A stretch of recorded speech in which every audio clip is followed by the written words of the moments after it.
अस्सलाम वालेकुम स्टूडेंट, कैसे हैं आप? उम्मीद है कि आप खैरियत से होंगे। आज की इस क्लास के अंदर हम सेंटेंस के बारे में पढ़ेंगे, सेंटेंस को डिफ़ाइन कर लेंगे, सेंटेंस के स्ट्रक्चर के बारे में पढ़ेंगे और सेंटेंस की कितने काइंड्स हैं वो सारे इस क्लास के अंदर हम कवर कर लेंगे। तो शुरू करते हैं सेंटेंस की डेफिनेशन से। Sentence, a group of words which gives us a complete sense is called sentence.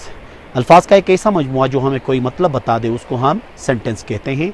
जैसे कि आई ईट फूड, मैं खाना खाता हूँ।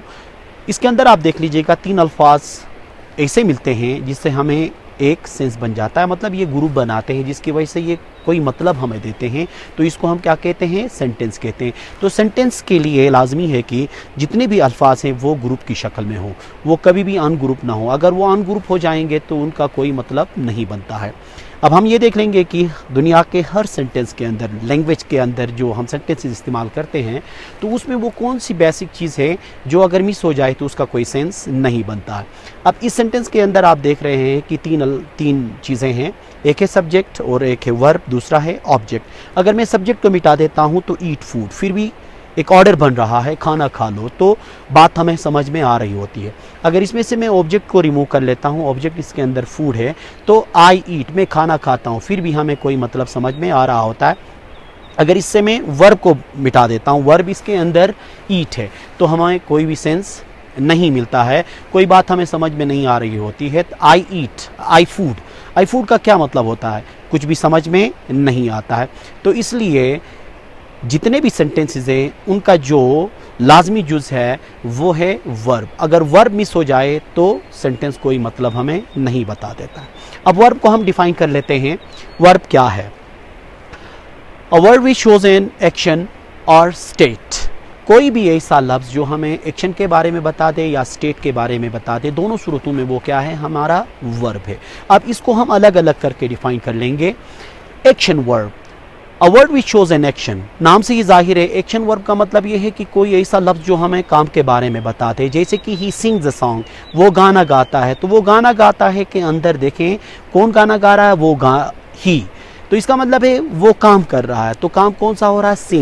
सिंग्स का मतलब ये है कि ये एक्शन वर्ब है जो काम के बारे में हमें बता रहा है। State verb, a word which shows a state और कंडीशन। कोई भी लफ्ज़ जो हमें किसी हालत के बारे में बता दे, किसी कंडीशन के बारे में बता दे, वो स्टेट वर्ब कहलाता है। फॉर एग्जांपल मैं कहता हूँ आई एम अ टीचर, इसके अंदर देखिए हालत की बात हो रही है, इसके अंदर कोई एक्शन की बात नहीं हो रही है। मैं टीचर हूँ तो मैं टीचर हूँ, ठीक है। इसी तरह से मैं कहता हूँ कि आई हैव अ पेन, मेरे पास कलम है। अगर कलम है तो मेरे पास है। अब यहाँ पे कोई काम की बात नहीं हो रही है, बल्कि मैं अपनी प्रॉपर्टी की बात कर रहा हूँ, मैं अपने पोजीशन की बात कर रहा हूँ कि मेरे पास कलम है।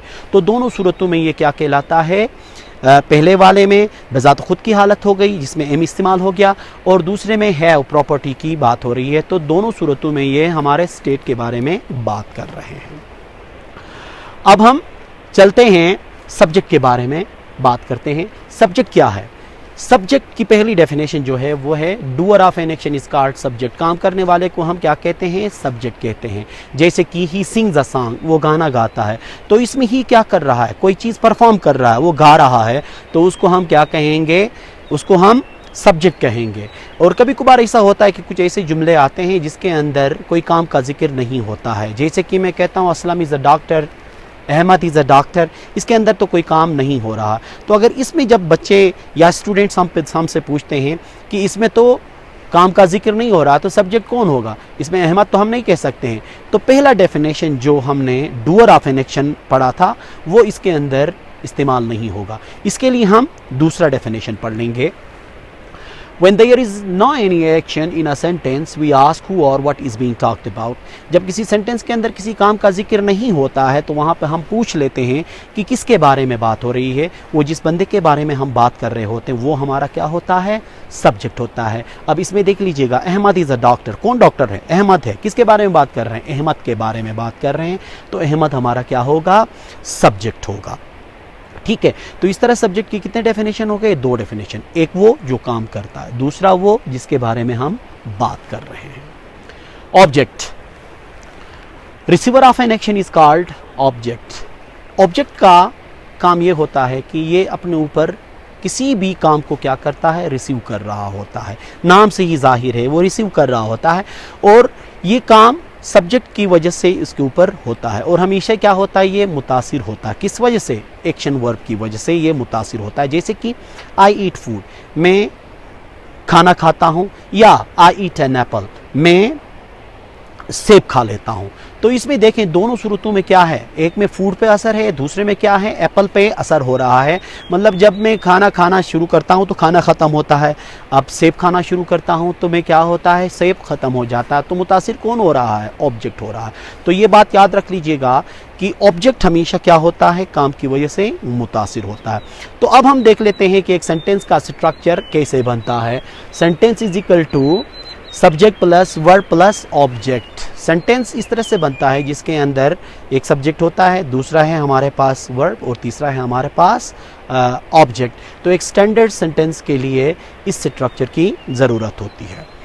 अब हम पढ़ते हैं कि एक सेंटेंस के कितने अक़साम होते हैं, काइंड ऑफ सेंटेंसेस। सेंटेंस के कितने अक़साम होते हैं? सेंटेंस के 5 अक़साम होते हैं। There are 5 kind of sentences. उसमें से पहला जो है वो है असर्टिव सेंटेंस। असर्शन से ही हमें बात समझ में आ रही होती है कि यहाँ पे बयान किया जाता है। इसको हम असर्टिव सेंटेंस भी कहते हैं, इसको हम डिक्लेरेटिव सेंटेंस भी कहते हैं, इसको हम स्टेटमेंट भी कहते हैं। इसके 3 नाम हैं। इसके अंदर ये होता है कि हाँ या ना वाले जितने भी सारे सेंटेंसेस हैं वो असर्टिव सेंटेंसेस के अंदर आते हैं। जैसे कि मैं कहता हूँ कि I go to school, I eat food, I do not go to school, I do not eat food. मतलब हाँ ना जितने भी जुमले हैं ये सारे असर्टिव सेंटेंस कहलाते हैं। दूसरा किस्म है इंटरोगेटिव सेंटेंस। इंटरोगेटिव सेंटेंसेस के अंदर हम हमेशा सवालात पूछते हैं। जैसे कि मैं कहता हूँ कि हाउ आर यू, क्या हाल है, वेयर आर यू, कहाँ हो। ठीक है, इसमें WH क्वेश्चन भी होते हैं, इसके अंदर हेल्पिंग वर्ब से शुरू होने वाले जुमले भी होते हैं या इंटरोगेटिव सेंटेंसेस होते हैं। जैसे कि मैं कहता हूँ कि do you go to school, इसके अंदर हेल्पिंग वर्ब से इंटरोगेटिव बन जाता है। ठीक है, तो चाहे वो WH क्वेश्चन से बनते हों, चाहे वो हेल्पिंग वर्ब से बनते हों, वो सारे सवालात इंटरोगेटिव सेंटेंसेस कहलाते हैं। और इंटरोगेटिव सेंटेंसेस के जवाब के अंदर असर्टिव सेंटेंसेस हम इस्तेमाल करते हैं। तीसरा किस्म जो है वो हमारे पास एक्सक्लेमेटरी सेंटेंसेस हैं। एक्सक्लेमेटरी सेंटेंसेस हम उस वक्त इस्तेमाल करते हैं जब हम स्ट्रॉन्ग फीलिंग्स और इमोशंस को ज़ाहिर करते हैं, या खुशी हो, गम हो, हैरत हो, जो भी चीज़ें हैं उनको हम एक्सक्लेमेटरी सेंटेंसेस के अंदर इस्तेमाल करते हैं। जैसे कि पाकिस्तान का मैच हो रहा होता है, अगर वो जीत जाता है तो हम क्या कहते हैं, खुशी से कहते हैं hurrah Pakistan has one the match. इसी तरह से जब रिज़ल्ट आ जाता है, वो रिज़ल्ट के अंदर पास हो जाते हैं, तो वहाँ पे भी हम ये कहते हैं hurrah I have passed exam. तो ये हो गए हमारे एक्सक्लेमेटरी सेंटेंसेस। चौथा किस्म है हमारे पास इंपरेटिव सेंटेंसेस। इंपरेटिव सेंटेंसेस को हम उर्दू में हुक्मिया जुमले भी कहते हैं। इसके अंदर हम ऑर्डर्स इस्तेमाल करते हैं, इसके अंदर रिक्वेस्ट है, इसके अंदर सजेशन है, इसके अंदर एडवाइसेस हैं, या शॉर्ट वर्ड्स में हम ये कह सकते हैं कि हम इंपेरेटिव सेंटेंसेस हुक्म देने के लिए, एडवाइस के लिए, सजेशंस के लिए और रिक्वेस्ट के लिए इस्तेमाल करते हैं। जैसे कि गेट आउट, ये क्या है, ये ऑर्डर है। इस ऑर्डर के अंदर हम क्या इस्तेमाल करते हैं, इंपेरेटिव सेंटेंस इस्तेमाल करते हैं। अच्छा, प्लीज़ सिट डाउन है, ये रिक्वेस्ट है, और एडवाइस के अंदर है रिस्पेक्ट योर एल्डर्स, और सजेशंस के अंदर है स्पीक लाउडली। ये सारे क्या कहलाते हैं, ये इंपेरेटिव सेंटेंसेस कहलाते हैं। लास्ट जो सेंटेंस है वो हमारे पास है ऑप्टेटिव सेंटेंस। ऑप्टेटिव सेंटेंसेस के अंदर हम ख्वाहिशात का इजहार या दुआ या जुमले कहते हैं, इनको गुड विशेस का इजहार कर लेते हैं। जैसे कि मैं कहता हूँ कि may you live long, God bless you, good luck, wish you all the best. ये सारे जितने भी जुमले हैं ये सारे हमारे ऑप्टेटिव सेंटेंसेस कहलाते हैं। तो ये हो गए हमारे पास 5 किस्म के जुमले, 5 काइंड ऑफ सेंटेंसेस। तो इस क्लास के अंदर हमने जो कवर कर लिया, हमने सेंटेंस का डेफिनेशन पढ़ लिया, हमने काइंड ऑफ सेंटेंसेस पढ़ लिए, हमने उस सेंटेंस के अंदर जो इंग्रेडिएंट्स इस्तेमाल होते हैं उन सब को हमने थॉरली कवर कर लिया। उम्मीद है आप लोगों को समझ में आया होगा। तो थैंक यू वेरी मच।